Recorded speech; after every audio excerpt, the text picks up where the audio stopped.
Bonjour à toutes et à tous, bienvenue sur le canal Delta 7 pour cette nouvelle émission sur les préjugés alimentaires, les fausses croyances qu'on a autour de son alimentation.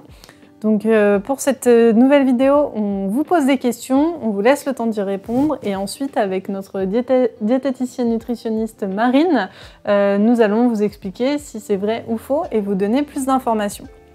Alors, première question pour vous, le sucre roux est-il préférable au sucre blanc?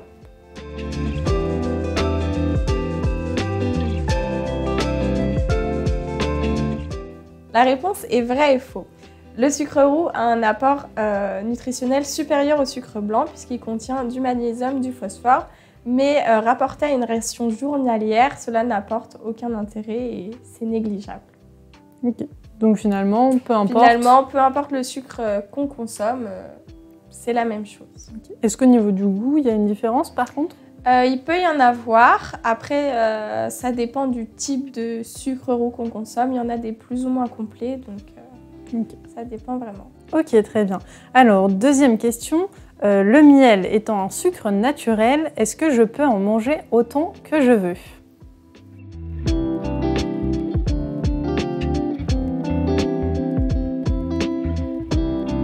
La réponse est faux. Bien que le miel soit naturel, c'est quand même un sucre et le sucre est à limiter dans la journée.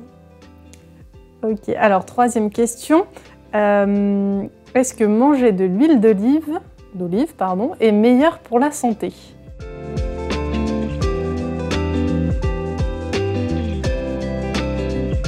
La réponse est faux.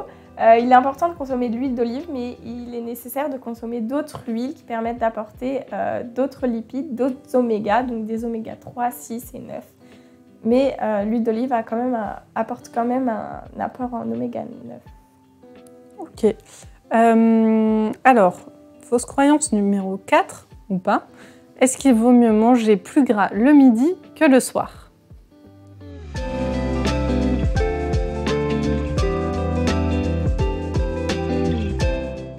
La réponse est faux. Peu importe le moment de la journée où on consomme des lipides, dans tous les cas, il sera digéré et assimilé de la même manière. Si on consomme un repas gras le soir, on peut se sentir plus lourd et ça peut être plus désagréable pour le sommeil. Okay.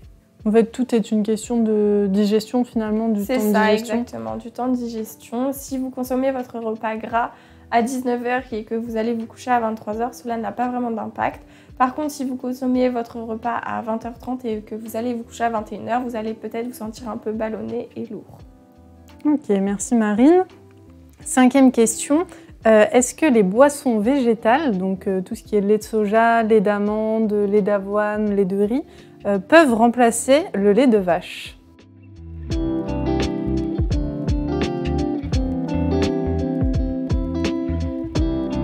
La réponse est faux. Le lait de vache contient des protéines et du calcium que les boissons végétales ne contiennent pas. Les boissons végétales n'ont pas le droit d'ailleurs de s'appeler lait puisqu'elles n'ont pas les mêmes apports nutritionnels que le lait de vache. Alors, sixième question peut-être un peu piège. Les légumes surgelés contiennent-ils plus de nutriments que les légumes frais?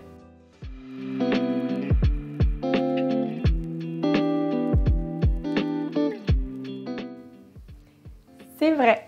Les légumes surgelés apportent plus de vitamines et minéraux que les légumes frais.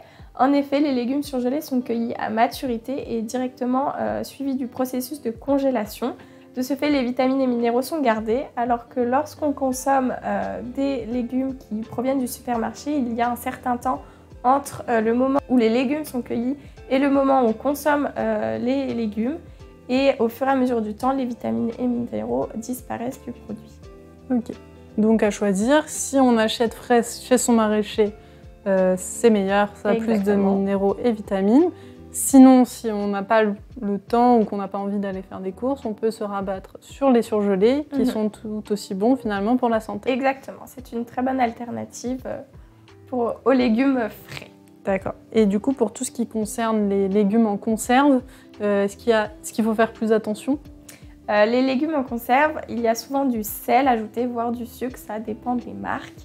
Après, à privilégier, il faut privilégier le surgelé ou le frais cueillis à maturité. Ok, très bien. Alors, 7e question. Est-ce que l'orange est l'aliment le plus riche en vitamine C?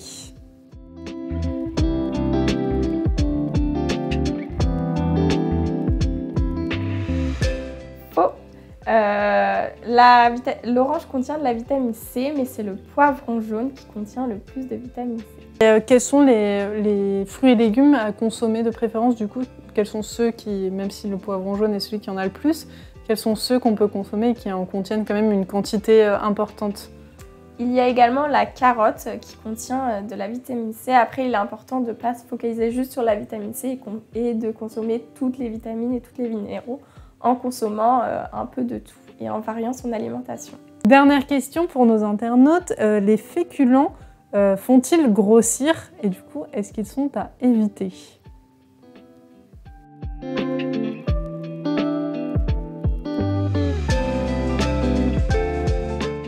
La réponse est faux. Les féculents ne font pas grossir. On entend souvent le pain fait grossir, pas du tout.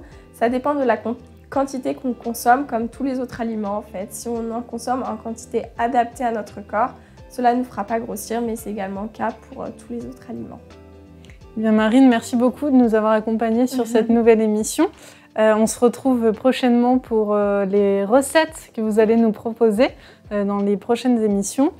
Pour les personnes qui seraient intéressées pour apprendre justement à bien équilibrer son assiette ou voilà, avoir des conseils sur qu'est-ce qu'il faut manger et avoir les bons apports, vous pouvez vous renseigner auprès de la Prévention Retraite Île-de-France et vous inscrire à l'atelier bien dans son assiette qui vous permettra d'être accompagné justement par des spécialistes ou des animateurs qui sont spécialisés dans ce domaine.